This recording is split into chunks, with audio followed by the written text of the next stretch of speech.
So this is like a confession video. অভিনেত্রী ও social media sensation Urfi জাভেদকে 23 December মধ্যরাতে এক ভয়ঙ্কর পরিস্থিতির মুখোমুখি হতে হয়েছে। উর্ফি জানান, রাত প্রায় ৩টার সময় তার বাড়ির দরজায় অজ্ঞাত কয়েকজন ব্যক্তি প্রায় 10 মিনিট ধরে বেল বাজিয়ে দরজা খোলার জন্য চাপ প্রদান করেন। উর্ফি বলেন, এটা সত্যিই খুব ভয়ঙ্কর অভিজ্ঞতা। রাতের এ সময় কেউ একজন যখন একটি নারীর বাড়ির বাইরে এসে গেট খুলতে বলে তা স্বাভাবিকভাবেই আতঙ্কজনক, বিশেষ করে যখন নারী একা থাকে, তখন পরিস্থিতি আরও ভয়ঙ্কর হয়ে ওঠে। ঘটনার সময় এক ব্যক্তি দরজা খুলতে চাপ দেন, আরেকজন পাশের কোণায় দাঁড়িয়েছিলেন। পরিস্থিতি বোধগম্য হওয়ায় উর্ফি পুলিশে ফোন করেন। তবে অভিযোগ, ওই অজ্ঞাত ব্যক্তিরা পুলিশ ও উর্ফির সঙ্গে বাজে আচরণ শুরু করে এবং অভদ্র ভাষায় চলে যেতে বলে।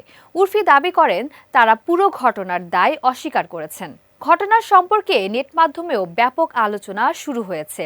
অনেকে তার নিরাপত্তা নিয়ে উদ্বেগ প্রকাশ করেছেন এবং দ্রুত উপযুক্ত পদক্ষেপ নেওয়ার দাবি তুলেছেন। এমন পরিস্থিতিতে উর্ফির অনুরাগীরা সোশ্যাল মিডিয়ায় তার সুরক্ষার জন্য বিভিন্ন পোস্ট শেয়ার করছেন। অনেকেই বলছেন, এমন ঘটনার পুনরাবৃত্তি রোধ করতে নিরাপত্তা ব্যবস্থা জোরদার করা জরুরি।